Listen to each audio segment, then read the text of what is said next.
Sa dulo ng iyong buhay, anong sasabihin nila?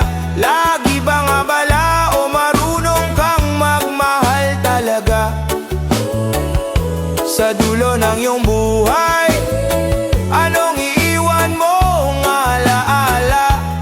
Tawa ba o takot ang maaalala nila? Kung may bata bang tatawag sa iyong pangalan,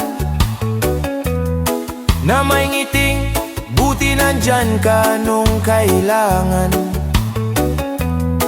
O maaalala ka ba na palaging mainit ang ulo, na mas pinili ang overtime kaysa ang makisalo?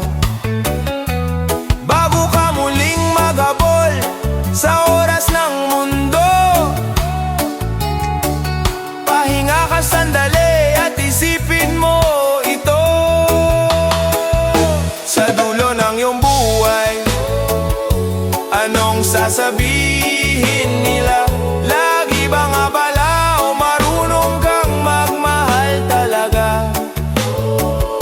Sa dulo ng